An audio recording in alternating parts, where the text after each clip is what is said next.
आमच्या वावरातले मजूर पाठवतो तुमच्या नवऱ्याच्या मदतीला. तुम्ही जा, घरात बसा.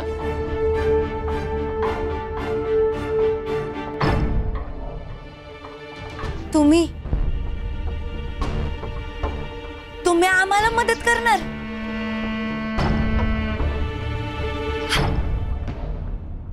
हाय अंबाबाई,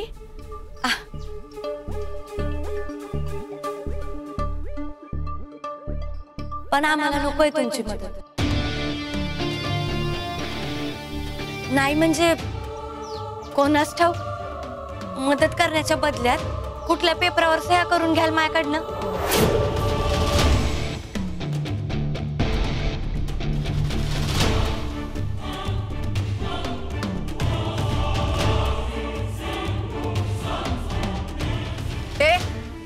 काय बोलती का? हे बघ, आमचं कुंकू आमचा इगो आहे, त्याला टच नाही करायचा. आमच्या यांच्या वाकड्यात जायचा प्रयत्न केलास तर आम्ही खपवून घेणार नाही, ध्यानात ठेवायचं. हा, आलं की ध्यानात. आणि खंडी खंडीने आनंद पण झाला. वहिनी साहेब, आओ, मला नव्हतं माहिती की स्वतः पलीकडे जाऊन तुम्ही दुसऱ्या कोणावर तरी इतकं प्रेम करता आणि त्यांचं रिस्पेक्ट पण करता. नाही, लय चांगली गोष्ट आहे बघा ही. हे बघूनच माझ्या मनाला असं एकदम थंडगार वाटलंय.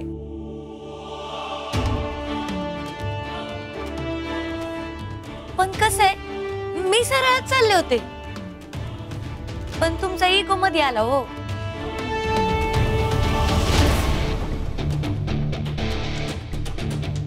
म्हणून बोलले मी. तुम्हाला वाईट वाटला असेल तर सॉरी.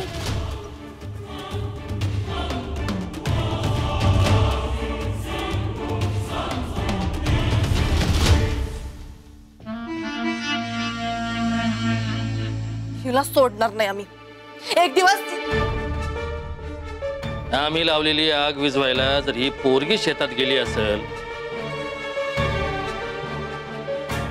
मग रणजितराव नेमके गेले कुठं? खरंच की असं कोणतं महत्वाचं काम राहिलं असेल त्यांचं?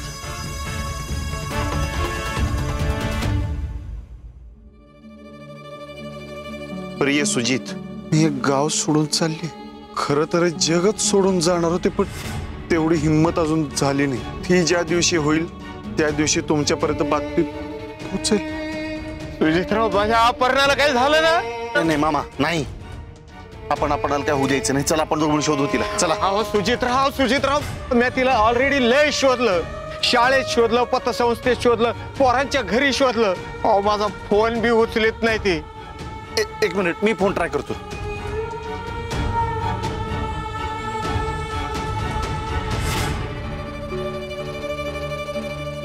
आपण ज्या व्यक्तीस कॉल करीत आहात तो व्यक्ती उत्तर देत नाही.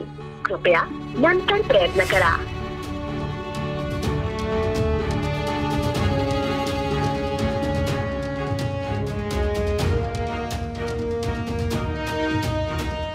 एकदा तरी माझा विचार करायचास की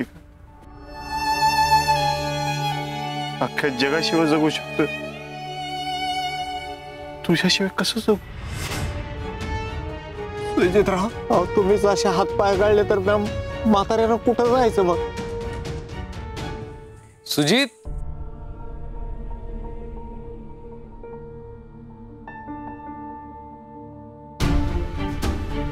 काय रे, असे का बसलात? हे मी धनाजी बुधाजी दळवे, अपर्णाचा मामा. नमस्कार. भैया साहेब, आमच्या 3 पगड्या डोसक्याने लई मोठा गुताडा घातलाय हो. म्हणजे ते काय?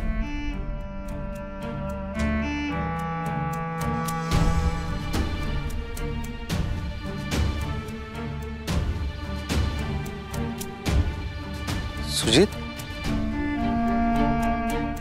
अपर्णा हे असं तू चल भैया साहेब, चल मी आहे, काय होणार नाही. पोरीला काय नाही काय होणार नाही मामा. चल चल चल चल. हा बेबी मावशी, हा सगळ्यांना दवाखान्यात ऍडमिट केलंय. लागलं होतं लय त्यांना. नाही नाही, घरच्यांना पण कळवलंय. तुम्ही काय काळजी करू नका, मी निघालीच आहे. कोणी केलं ते कळत नाहीये हो फक्त.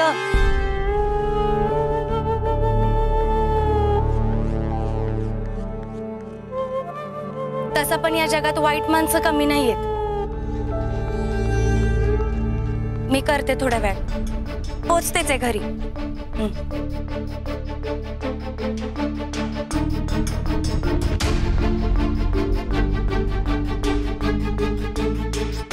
काय हो, हाय हॅलो नाही, नमस्कार चमत्कार नाही. असं माणसासारखं माणूस समोर उभा असताना बघून न बघितल्यासारखं करणं शक्य का तुम्हाला वहिनी दिलीत? ओळख नेहमी चांगल्या माणसाची ठेवावी, त्यांच्या सोबतच वाढवावी. हे बघ अपर्णा, तू इथं कशाला आलीये मला काय माहित नाही. विचारा की, लगेच सांग. वेळ नाही ना मला तेवढा.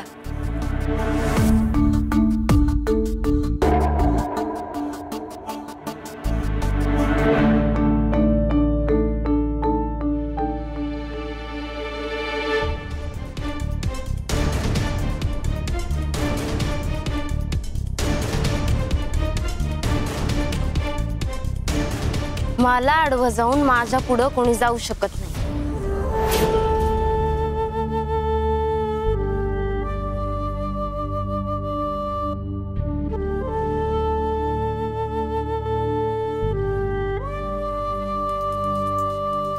तुम्ही मला इथं आणलं तर आता तुम्ही कुठं चालल्या? असं कसं चालेल? ए, मी तुला हित आणलं? काही अडीबिडी झाली का काय? हो, येडीच झाले सुजितच्या प्रेमात.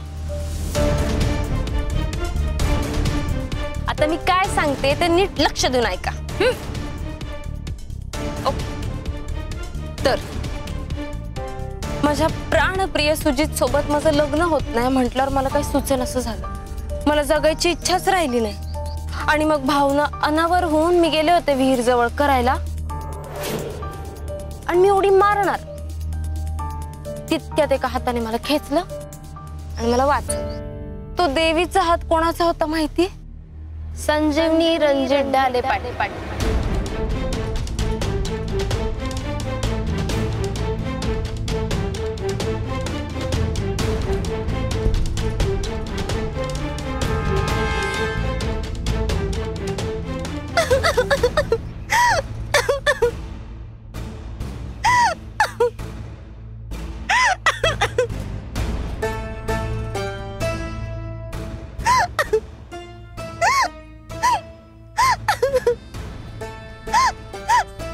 का वाचलं संजूताई तुम्ही मला? का आणलं संजूताई तुम्ही इथे मला?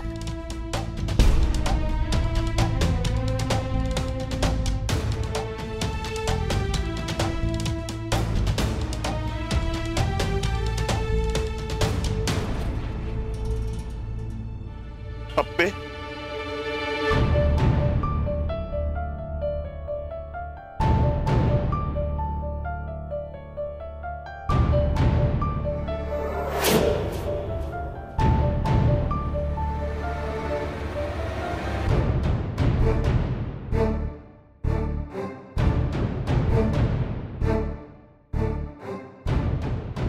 तू काय येडी आहेस का? हा, उसका पार आउट केलं समज. आम्हाला सोडून जात होतीस तू. तू इथं कशी आलीस?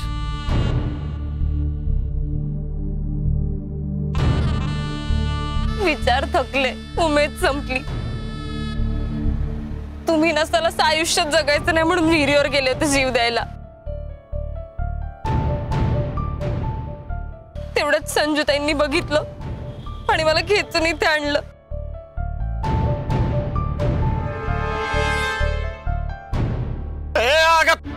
थोबाड पडू का तुझा? मला दाखव, मी जातो ना मरून. कशाला जगायचं मला तरी? अहो, मामा अरे काय सांग. मामा इथे. अरे या फटक्या मामाची आठवण नाही आली तुला? अगं तुझ्याशिवाय कसा जगेल मी? अपर्णा काय मूर्खपणा आहे हा? अगं तुझ्यासारखी स्ट्रॉंग सेल्फ मेड मुलगी असं करू शकते अशी अपेक्षा नव्हती माझी.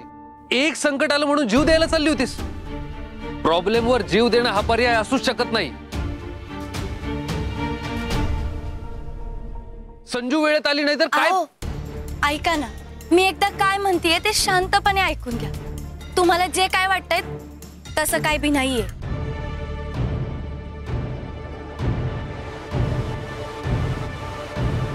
आणि तुम्हाला जसं वाटतंय तसं सुजा रे.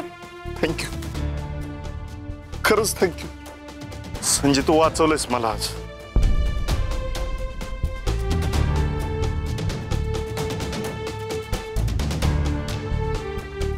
उपकार झाले ग पोरी, माझ्या पोरीला वाचविलं.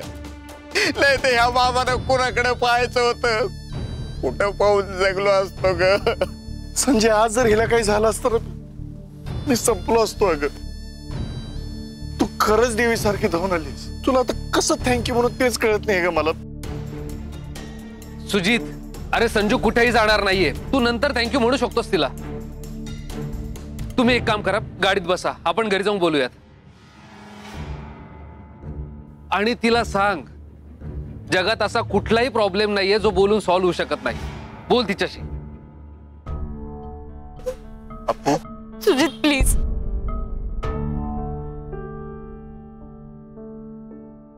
भैया साहेब, मी तुमच्या पाया पडते, प्लीज नका तुम्ही मला यात पाडू.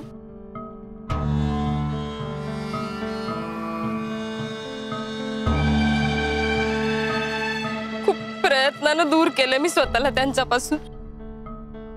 अपर्णा, अजिबात तसं काही झालेलं नाहीये. हे बघ, प्लीज अशी भाषा वापरू नकोस. तुला आणि सुजितला कोणीही दूर करू शकत नाही.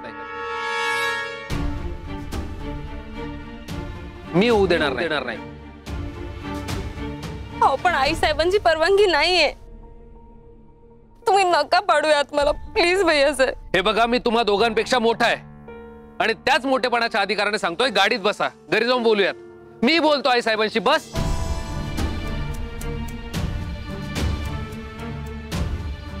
सुजित, अरे विचार कसला करतोय? चल, तिला गाडीत घेऊन बस. चल चल चल, चला चला चला चला मामा. संजू, अगं चल पटकन. आओ, मी काय म्हणते,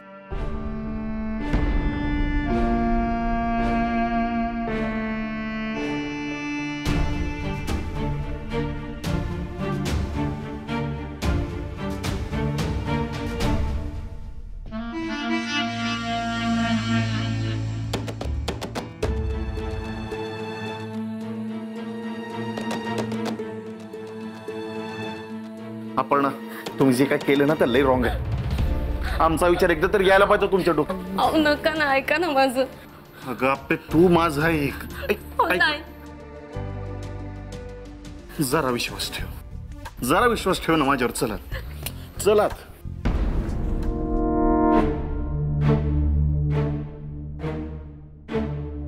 रणजित, काय प्रकार आहे? ही रडत आत का गेली? काय झालं?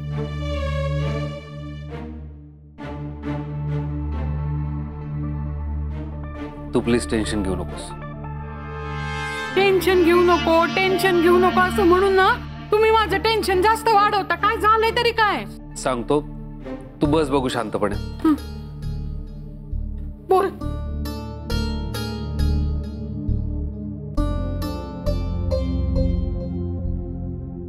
बरं, मी जे काही सांगणार आहे ते ऐकून हायपर व्हायचं नाही. नाही होणार, बोल.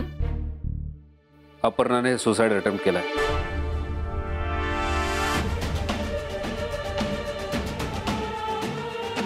अरे हो, पण का? लग्न? ते मोडलंय म्हणूनच तर आत्महत्या करण्याचा प्रयत्न केलाय. अरे देवा, मी बोलते तिच्याशी. सुजित आहे तिच्या बरोबर. अरे तू नुसता असून काय उपयोग आहे? आपण सगळ्यांनी बोललं पाहिजे तिच्याशी. हो, पण आता या क्षणाला सुजितने बोलणं गरजेचं आहे. ते आहेत माझ्या खोलीत, बोलतायत. तिला काहीच झालं नाहीये, साधं खरचटलेलं सुद्धा नाहीये.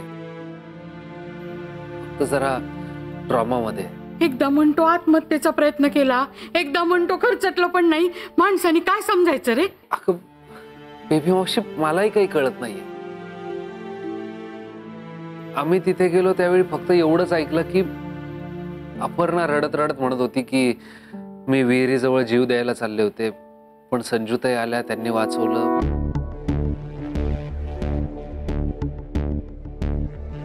संजू?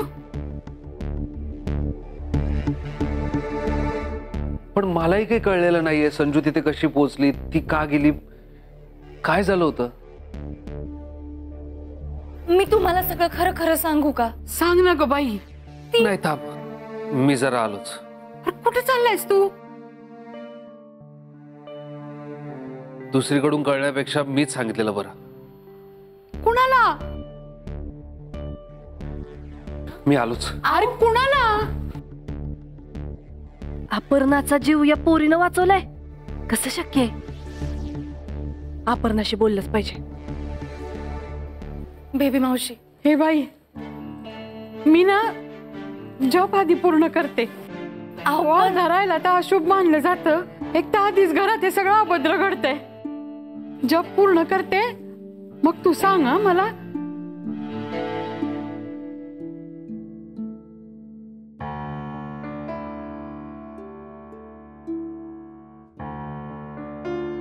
ठीक आहे, येतो आहे साहेब. आई साहेब, महत्वाचं बोलायचं होतं. अहो मग बोला ना. नाजूक विषय होता, एकांतात बोलायचंय. हो, मग दादासाहेबांचं काम झालंच आहे, निघालेच आहे ते.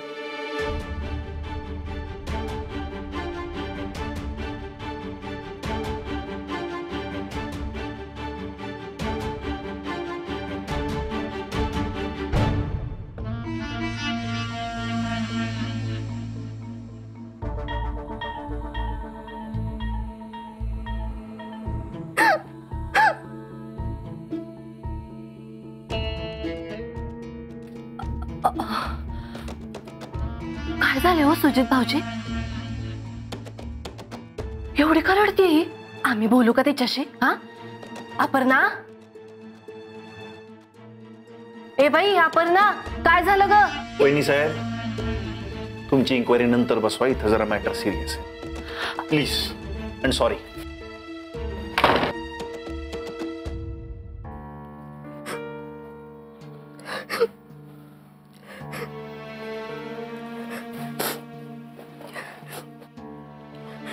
अप्पूबाई, तुमच्या माघारी आम्ही काय केलं असतं, कसे जगलो असतो, काय झालं असतं आमचं, हा विचार एकदा पण आला नाही का तुमच्या डोक्यात? आमचं जाऊ द्या धनु मामा, ह्या वयात एवढा मोठा धक्का सहन झाला असता का त्यांना? जीव गेला असता की त्यांचा? आणि त्याचं पातक तुमच्या डोसक्या. त्यांच्या बी जीवाचं ना आमच्या बी. तुमच्याशिवाय कोण आहे मला? तुम्ही एवढे शिकलेल्या, समजूतदार, तुमच्यासारख्या माणसानं असं येड्यासारखं वागणं शोभतंय का? का केलं तुम्ही हे सगळं? तुम्हाला कळतंय का? तुम्ही जे केलं ना ते लई रॉंग आहे.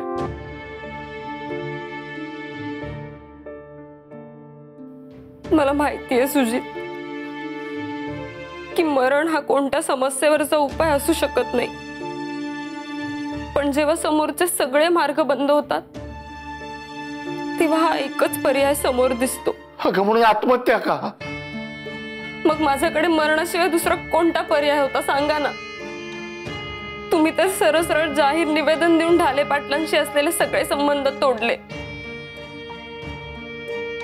अगं पण अशाने आपल्या रिलेशनवर काय फरक पडतो? मला पडतो सुजित.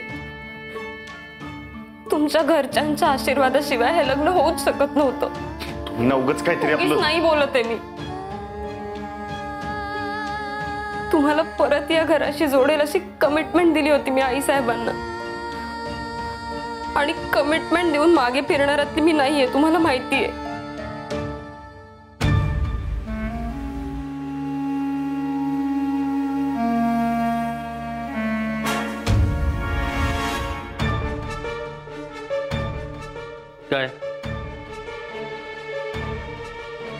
दरवाजा बंद करताय आता?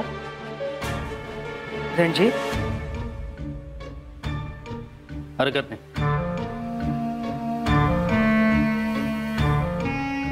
काहीतरी फार महत्वाचं बोलायचं दिसतंय रणजितरावांना. बोला बोला, तुम्ही बोला.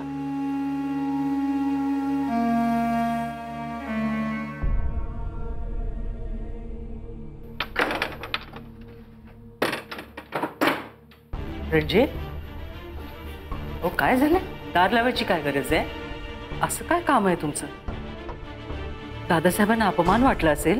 त्याबद्दल क्षमस्व व्हायचं. मी पर्सनली त्यांची माफी मागेन.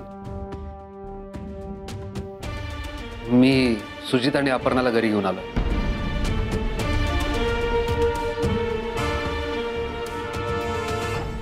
मग लग्न मोडलं या फ्रस्ट्रेशन मध्ये अपर्णाने सुसाईड अटेम्प्ट केला होता.